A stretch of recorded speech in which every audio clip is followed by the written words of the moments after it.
Hey, beautiful humans. Thank you for tuning into the Love and Life podcast, the podcast where we talk about how to live and love authentically, whatever that might look like to you. I'm your host, Elizabeth Cunningham.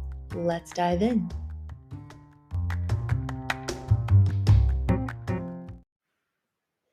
Hey, beautiful, amazing humans.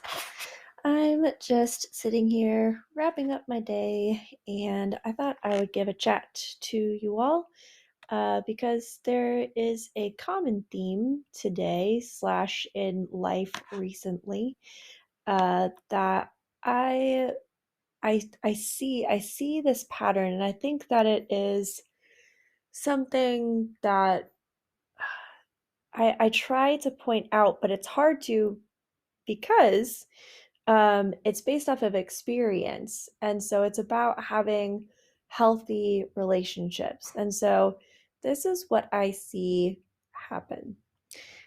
I have people who come to me or share with me that they have really healthy relationships. They love the relationships that they're in. They're really great. Um, and then upon further inspection, questioning, I hear in what they're sharing the difficult times that they're having. Now, just because you're having a difficult time in a relationship does not mean that it's not a healthy relationship. All relationships go through difficult times. Um, However, there is this tendency to gloss over, and I've done this myself personally. But there's this tendency to gloss over the difficult times that we're having.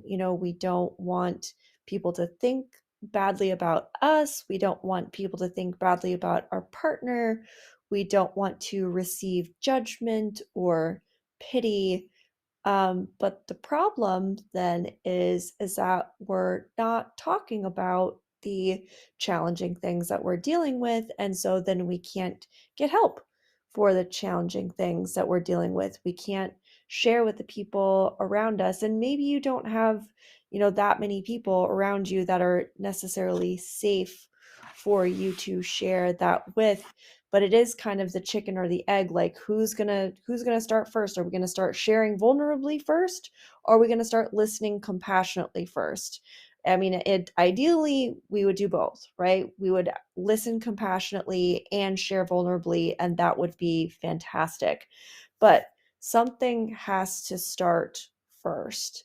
But that's not necessarily what I wanted to talk about on this episode. What I wanted to talk about on this episode, in recognizing that you have unhealthy patterns in your relationship, is by first just allowing yourself to admit that there are things that you don't like, allowing yourself to admit that there are things that you wish that could be better.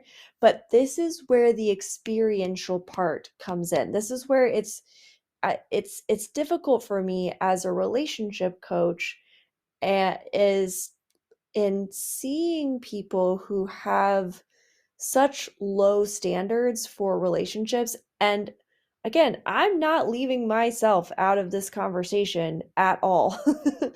I have had really low standards for relationships. And one of the things that has helped me raise my standards is being in healthy relationships, having healthy relationships dynamics.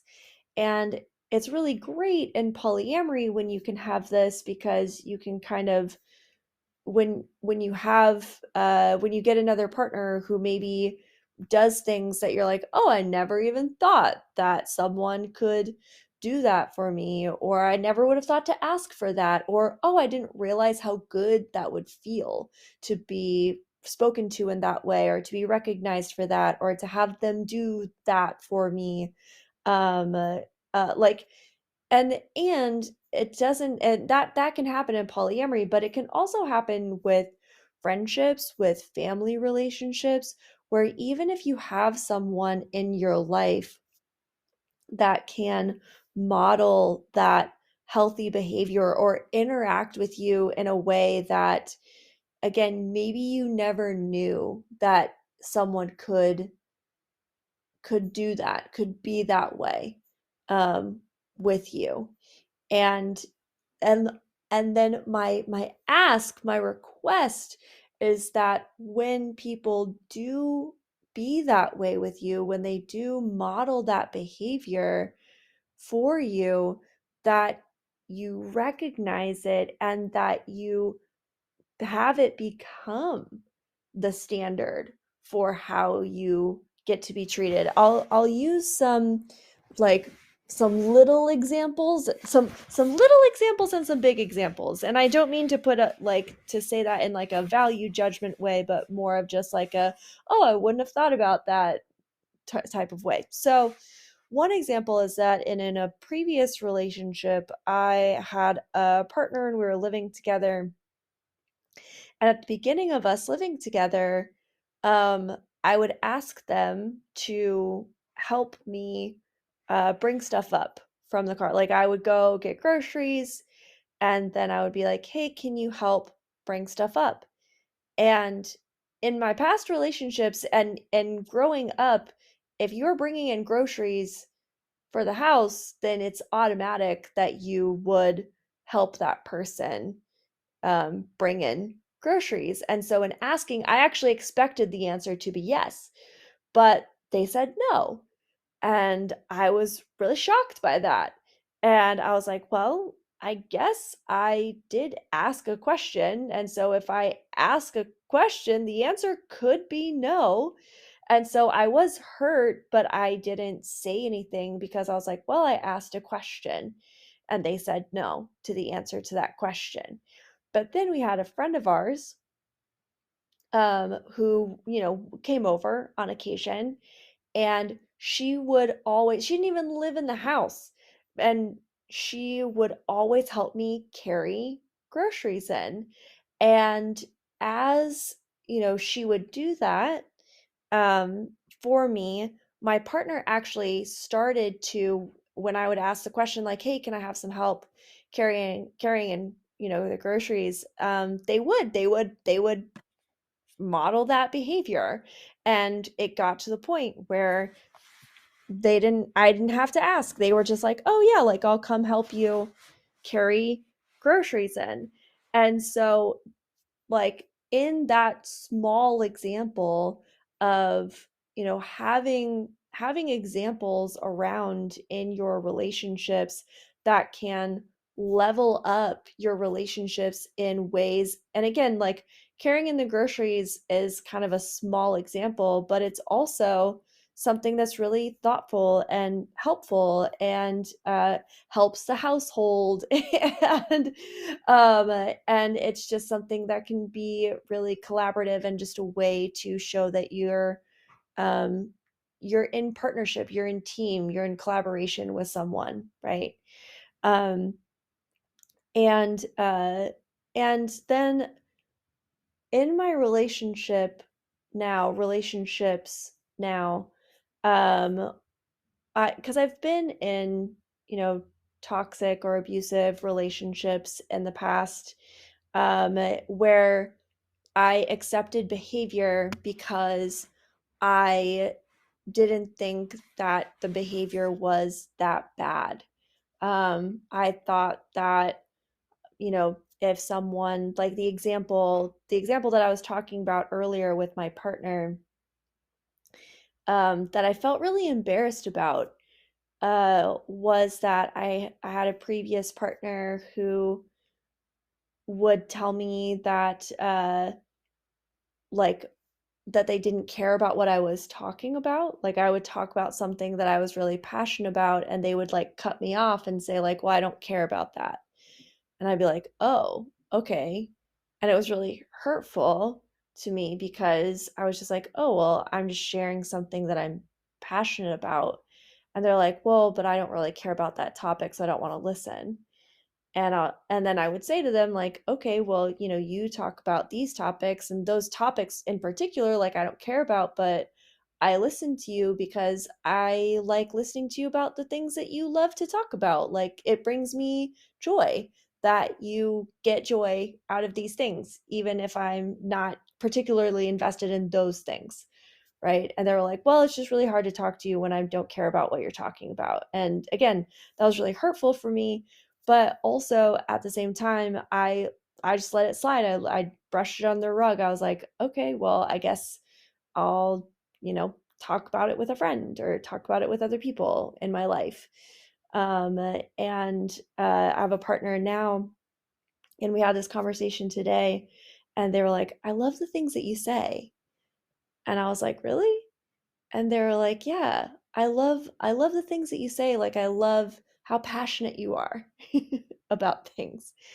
And and it felt really good to hear them say that, and it felt really healing to hear them say that too, from, what I've experienced in the past.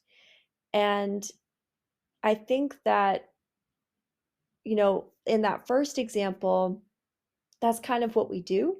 We're like, well, I guess I don't need that in this relationship because, you know, I can get that need met in other places. And I think in some cases that might be true. And also, like, we in polyamory, we always talk about like you can't get all of your needs met by one person. And I agree with that, in general. And also, in the way that you're not getting that need met might need to be addressed as well. It's like, okay, you can't fulfill that need for me, but like, being told that you don't care about things that I care about, is that really hurts my feelings. And I think hindsight 2020, I wish that I would have had a conversation with them about that, or a larger conversation with them about that, because I'm like, man, I don't know, like, and now being in relationships where I can now see healthier ways of being and behaving, I'm like, I don't think that me now would have accepted that. I would have accepted, that in the past. And I can, have compassion for my past self, and I knew what I knew then, and I experienced what I experienced then, and that relationship, was what it was at the time. And just now I'm like, I don't know if I would be in a relationship with someone that just flat out didn't want to listen to me, or thought that I talked to, because the other part of that too was that I talked too much, or that I um needed to let other people talk more.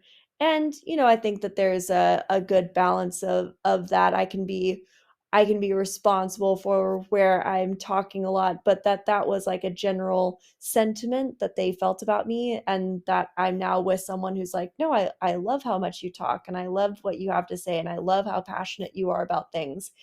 It's like, I hear people when they come to me and they talk about their relationships, and what's going on, and that they justify things like kind of what you just heard me say, where it's like, well, I can get that need met other places, and it's not a big deal, and like, well, this other part of our relationship is really good, and that's okay. And it's like, you're not wrong, but it's also possible for it to be better.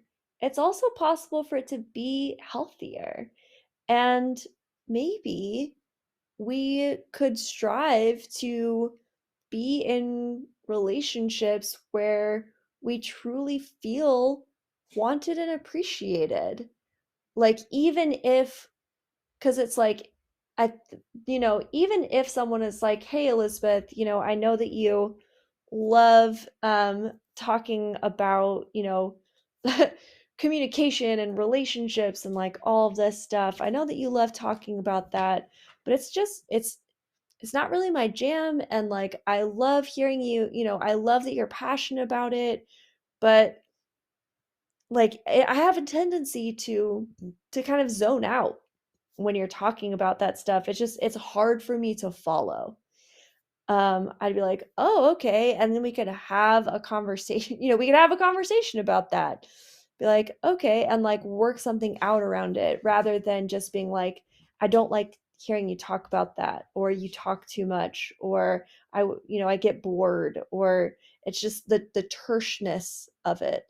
And again, I'm not trying to advocate for like there's a right way to say things or a right way to do things, but there is a that's not the point of this conversation.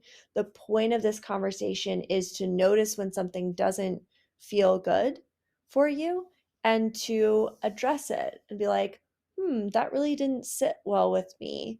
What about that didn't sit well with me? And that's okay. That's okay that it didn't sit well with you. It's okay that you might want more respect, or you want more softness, or you want more tenderness, and maybe you could work with your partner on that. Like, I don't want the other pendulum swing that I see people do here is that they're like, "Oh, okay, well, I need to raise my standards. So therefore, anything that doesn't meet my standards or is below my standards is now out. I don't want to talk about it. Not even worth a discussion. You're out. Bye, gone, done. Like, see you later." And I also think that that's problematic as well. We're human, we make mistakes. Sometimes we don't realize that the things that we're saying are as harsh as they're coming out, or are in the tone that doesn't work for the other person. So I do think that it's worth having a conversation about, like, hey, wow, like that really hurt my feelings. Like, this doesn't work for me, and can we talk about this, and can we talk about how we could have discussions like this in the future so that we're both getting our needs met. Like, it's worth a collaboration on this. So yes, raise your standards. Yes, be in super healthy relationships. Yes, recognize when things aren't healthy, but also don't just shut things out automatically. Because I want you to also keep in mind that none of us were really taught how to have healthy relationships, or how to have healthy relationships over, like across multitudes of people, because we know hundreds of people in our lives and we relate to each of them a little bit differently. And so we're just not taught the nuance of relationships and communication and all of these things. And so as we're learning, continue to have compassion for your past selves for, either being a jerk or not knowing that other people were treating you poorly and not getting out of situations, etc. But also having compassion for other people in the same way, and that we're all trying to figure this out together. So as you're raising your standards, allow for that adjustment time, that learning time between you and your partner or partners, to also allow those standards to be raised as well. What is it? A rising tide lifts all boats, that sort of thing. And so that is going to take a little bit of time to do that as you raise your standards of how you want to be treated. And the other thing inside of this is that as you raise your standards, some people are going to rise to meet you and some people aren't. And I think that it's at that point in time that you might have to let people go, or go your separate ways, or, like, we grow in different ways, and it's okay. It's okay that relationships don't work out. It's okay that we knew what we knew when we began a relationship, and now we know things differently, and maybe we're not compatible in the same ways anymore. That's really okay. And so what I hope you're getting out of this, I hope that you're getting that you can notice when things don't feel good and investigate that. You can raise your standards of having healthy relationships.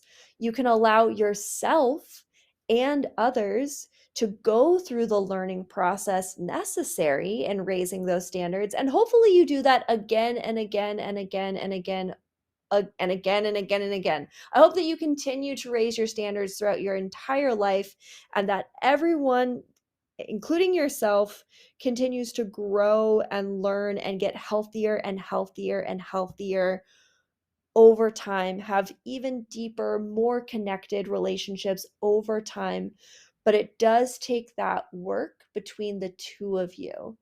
And so that as you're allowing for that growth, as you're allowing for that learning, that you then also recognize when sometimes the season has passed between you and someone, and that you can let that go. And you can let that go, hopefully lovingly, hopefully in the most loving and compassionate way possible.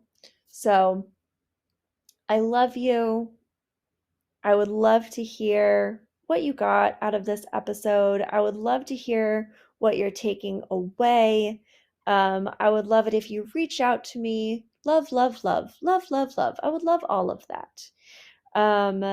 And yeah, there is a way to do that in the show notes, I think. I don't know. There's buttons below. You should reach out to me. I would love that.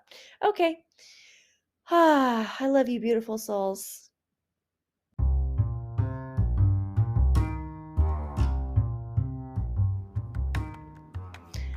Thank you so much for joining me today. What are your takeaways?